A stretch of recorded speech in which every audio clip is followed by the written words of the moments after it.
Oi, Maíra. Olá, eu tentei o fone, mas ele não está funcionando. Espero Não, agora que o acho som que tá esteja bom. bom. Agora que tá bom. Ai, Quando estava ali, estava dando um eco ali, mas agora tá perfeito. Maíra Goulart, obrigado, querida, por estar aqui conosco mais uma vez. Sempre muito bom te receber. Já vamos pegar esse tema aí, o STF. Quer dizer, tratando de um tema, colocando os militares no quadradinho que eles têm de ficar, subalternos, mas porque o Congresso se omitiu também, né? O Congresso que devia fazer esse processo, né, Maíra? eu acredito que a gente está vendo um cabo de guerra entre o Congresso, que é um poder majoritariamente, é um poder que está submetido à democracia e, portanto, ao sabor dos consensos que se formam na sociedade, e o Supremo, que é um poder menos vulnerável a esses consensos que se formam na sociedade. Ele é um poder contramajoritário que foi criado no sentido de que a ele foi dado o papel que tem de garantidor da Constituição, exatamente por um pacto que surge no final da Segunda Guerra Mundial em torno da ideia de que a democracia ela precisa de proteções contra a vontade da maioria, ou seja, que podem se formar no tecido social posições que são capazes de garantir voto, de serem eleitas, mas que podem ser ameaçadoras para o regime democrático pluralista. Então, no final da Segunda Guerra Mundial, o que a gente chama de novo constitucionalismo democrático, ele outorga ao Supremo Tribunal Federal o papel de guardião da Constituição e confere a ele essa possibilidade de rever, de interpretar ações de inconstitucionalidade. Ou seja, dizer que determinadas medidas, embora tenham sido votadas pelo Poder Legislativo, elas contrariam o poder constituinte, que é a Constituição, que estaria acima dos poderes constituídos, são esses que são sufragados em períodos, né, no nosso caso, de 4 em 4 anos. Por que eu estou falando isso tudo? Porque há, historicamente, uma reação de poderes antidemocráticos, autoritários, ao papel do Supremo. Isso não é uma invenção do momento atual. Por exemplo, a gente está comemorando agora 60 anos do golpe militar. A ditadura militar, no AI-2, já em 65, né, ou seja, recém-inaugurado o golpe militar, ela interviu no Supremo, fazendo algo que, hoje em dia, no autoritarismo do século XXI, Orbán, Hugo Chávez, fizeram. Né? Então, a ditadura fez o que esses líderes autoritários fizeram, que é aumentar a composição do Supremo para ter maioria. Outra coisa que a ditadura militar fez foi cassar o mandato de 3 ministros do Supremo, além de interferir numa decisão que o Supremo inviabilizar que o Supremo decidisse habeas corpus para crimes políticos. Isso é interessante a gente pegar essa chave, porque está em curso hoje 2 medidas no Senado Federal para restringir o poder do Supremo Tribunal. Uma foi votada na Câmara, que fala de votos em colegiado e votos monocráticos, né? Tenta reduzir o papel dos votos monocráticos, inclusive também reduziu o mandato dos ministros do Supremo, e outra que está sendo considerada agora, que seria uma PEC para evitar que o Supremo possa interferir em julgamentos de parlamentares. Então, a gente está vivendo um momento também, né, de parlamentar. Prisão, julgamento, porque o Supremo que autorizou as investigações contra a família Brazão, antes disso, contra algumas lideranças da extrema-direita do Rio de Janeiro, como Carlos Jordi e o Ramagem. Então, a gente tem essa queda de braço entre uma força que tem densidade social e capacidade de voto, que é a extrema-direita, e que vê no Supremo, enquanto um órgão contramajoritário e, portanto, de alguma maneira blindado a esse movimento social de extrema-direita que nós vemos prosperar hoje, um inimigo. Perfeitamente. Olha só, tendo uma aula aqui com a Maíra Goulart. Eu tô pensando aqui, Maíra, no seguinte: o STF também já respondeu ao Congresso em outras frentes também, por exemplo, a questão do foro privilegiado, né? Que os extremistas não querem. E o STF está ampliando. Você deve ter visto o Gilmar Mendes falar sobre esse tema. Essa tensão STF-Congresso, acho que ela é muito evidente, né? STF, Senado, né? No mínimo, né? O Senado está vocalizando. Oi, desculpa, pode falar. Não, continua sua pergunta.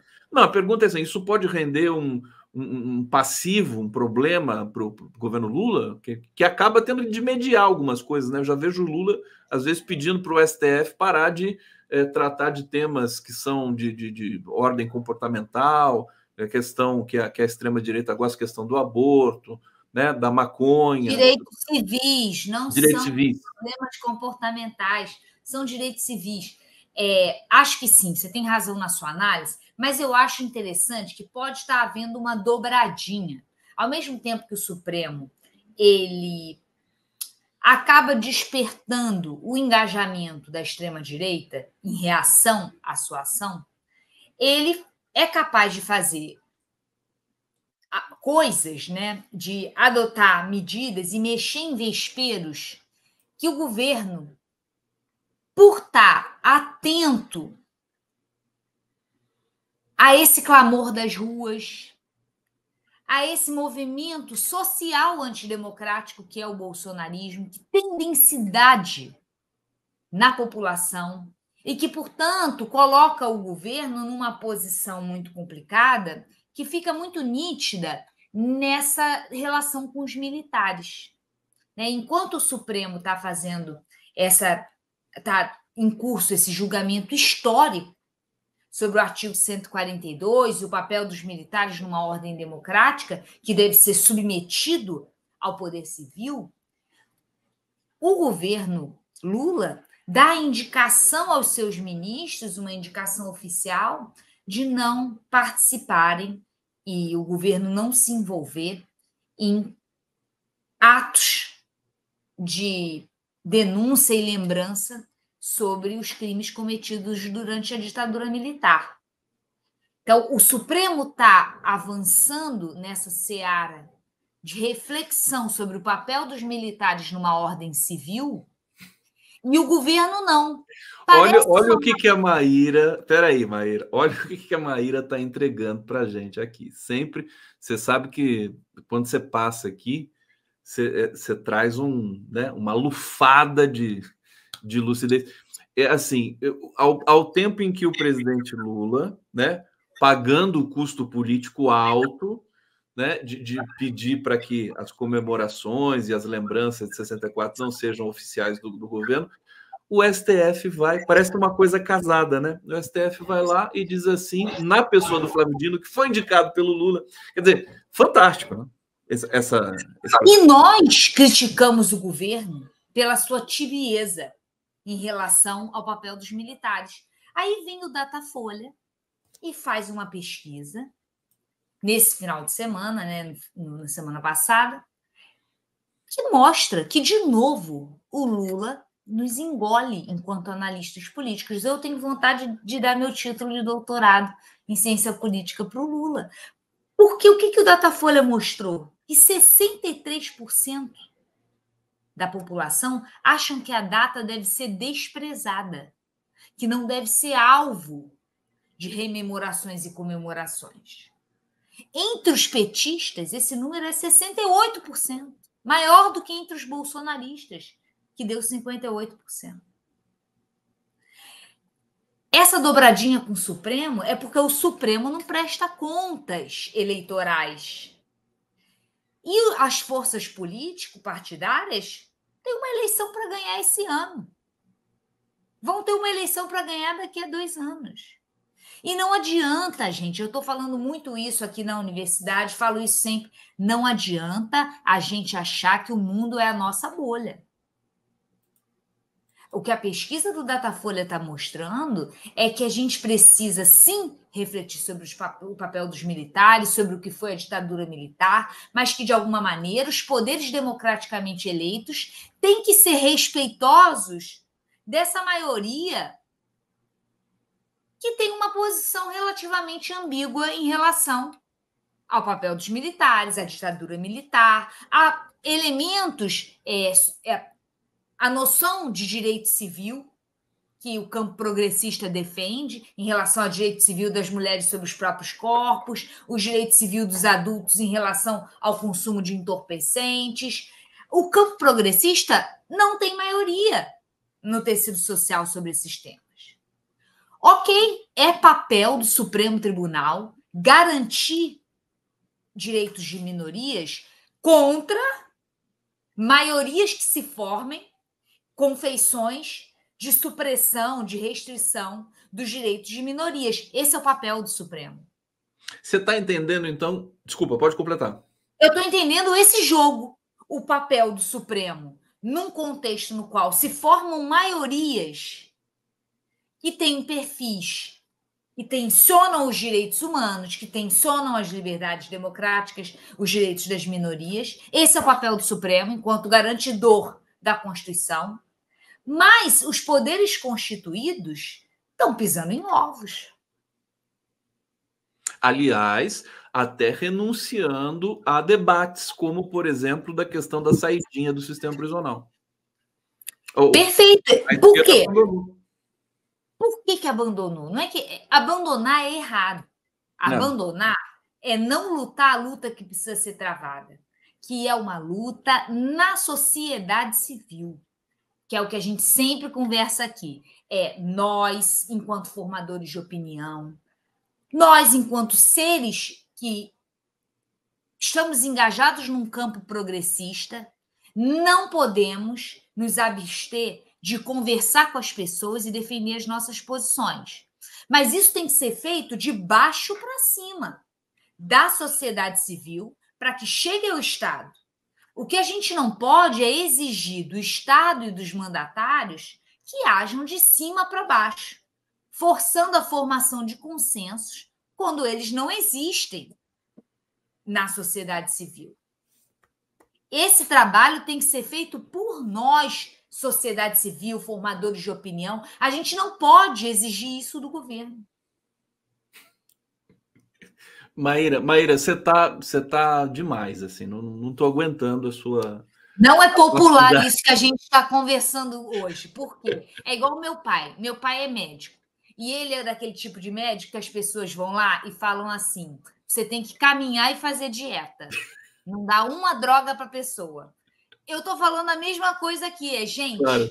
Não adianta esperar que o governo, a gente vota em 4 anos, e ele vai fazer uma magia de fazer sumir a extrema-direita do tecido social. A gente fica terceirizando a responsabilidade de tudo, né? Não pode mais ser assim, né?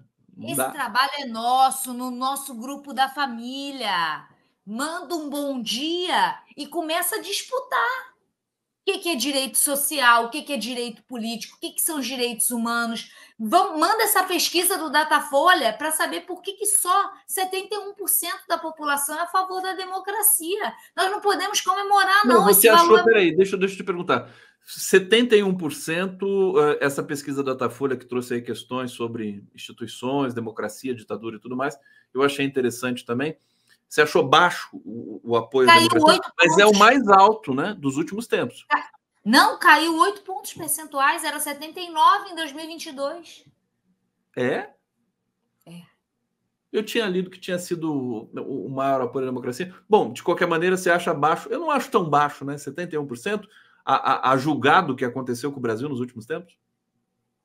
25%, então, não valorizam a democracia. É que inclusive foi o comentário assim de que é o real tamanho do bolsonarismo, né? 25%.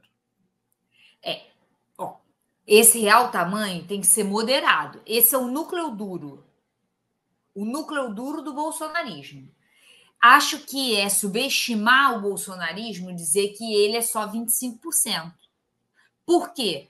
Os pontos de articulação com outros grupos que não são tão radicais já estão dados.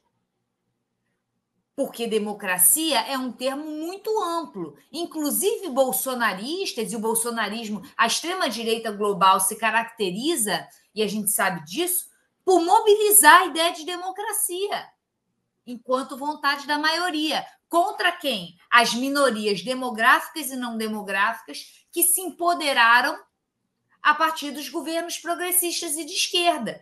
Eles mobilizam essa ideia de democracia, resumindo ela a uma vontade da maioria que seria ameaçada pelas políticas de ação afirmativa, pelo empoderamento das minorias, e eles usam esse termo democracia, é caro para a extrema-direita. Maíra, eu acho que essa tua reflexão precisaria ir para o papel, né? Estou aqui sugerindo até para você tentar escrever sobre isso, porque eu penso que isso seria de extrema importância para o próprio governo ler, né? Entender. O próprio STF, quer dizer, eu acho que você captou uma movimentação assim, com muita acuidade. Vou fazer a última pergunta para você, vou trazer comentários aqui do nosso público. Lynn Brown e Maíra, 1000% correta. 1000%. Antônio Gorski, adora a Maíra, ela nos dá paz, tem lucidez plena. Neuza Santos, concordo, professora. Somos nós, da sociedade civil, que temos que nos organizar, criar autonomia e mostrar maturidade política. E Isazon Oliveira, linda e inteligente. Pronto, essa aqui fechou, ganhou o dia, semana e tudo mais. Gente, isso aqui é um momento de construção de autoestima, um momento maravilhoso. Tem que ser no início da semana para passar. Essa semana vai ser dura. A gente já fica assim, animado. Um comentário, Maíra, sobre a votação também do foro privilegiado no STF, que me parece que é um recado também para os parlamentares, né? Quer dizer, os eleitos, de uma certa maneira. Como é que você leu essa decisão? A ideia é que eles não sejam julgados pelo Supremo, né? E sim pelos próprios pares. Isso é algo recorrente. Não é só, eu não leio isso só na relação com o Supremo. A gente tem, por parte das forças eleitas no Congresso, um espírito corporativista de autodefesa, que aparece não só no tocante a essa questão do foro privilegiado, mas também, não sei se você se lembra, todo ano pós-eleição é votada uma PEC da anistia para não cumprimento das regras de distribuição de recursos do fundo eleitoral, regras que tenham atenção à formação de minorias dentro do sistema partidário. Então, os grandes partidos e as forças políticas, elas têm uma atuação corporativista. E isso se replica, por exemplo, nesse adiamento do julgamento acerca do caso dos Brazão, da perda de mandato deles. Essa é uma reação que diz menos sobre o caso em questão, o caso da Marielle, e mais sobre o corporativismo desse aparelho, que é o Congresso Nacional, que quer proteger os seus membros a todo custo. Esse é um viés que a gente precisa sempre observar quando a gente está falando de partidos, né? Os partidos grandes e aqueles que têm mandato querem, sobretudo, defender o seu mandato e agir contra tudo e todos que ameaça esse mandato. Essa é uma lei da política. A despeito do seu conteúdo programático, para você executar um programa, você precisa de mandato. Por isso, a principal objetivo de qualquer político é ter um mandato, garantir o seu mandato e renovar o seu mandato. Esse é um ano de eleições municipais e é isso que está norteando toda a discussão. Por exemplo, a cassação do Moro. Por que o PT e o PL estão querendo adiar esse processo da cassação? Para que não interfira no esforço que esses partidos têm que fazer para a eleição municipal. Se eles tiverem que, ao mesmo tempo, disputar uma eleição para o Senado em Curitiba, isso pode restringir a sua capacidade de disputar a eleição municipal. Então, é normal que os partidos e políticos se preocupem com a proteção do seu mandato, renovar o seu mandato. Mayra Goulart aqui no 11 News, uma das leituras mais precisas, né, da cena política brasileira, notadamente aí do STF na relação com o Congresso. Mayra, obrigado. E o Lula surpreendendo todo mundo, né, Mayra? Continua surpreendendo todo mundo, as pesquisas vão mostrando. Obrigado a todos que nos acompanham. A gente fala mal dele, aí na semana seguinte a gente tem que elogiar. Não, mas a gente fala porque ele também gosta disso, né? Quer dizer, tem que ficar no pé dele, ali no cangote. Puxar ele para a esquerda, é isso. Puxar ele para a esquerda. E ele continua sendo, né, a voz mais eloquente do governo, de longe, né? Tudo que ele fala. Né? Com a saída do Flávio Dino, ele está tendo que jogar em todas as posições desse futebol. Em todas as posições. Gente, não esqueça do like, continue na nossa programação, que vai continuar muito forte aí ao longo do dia, ao longo da semana também. Amanhã estaremos de volta com mais um 11 News às 11 horas. Beijo, querida. Até mais. Beijo, valeu. Até mais.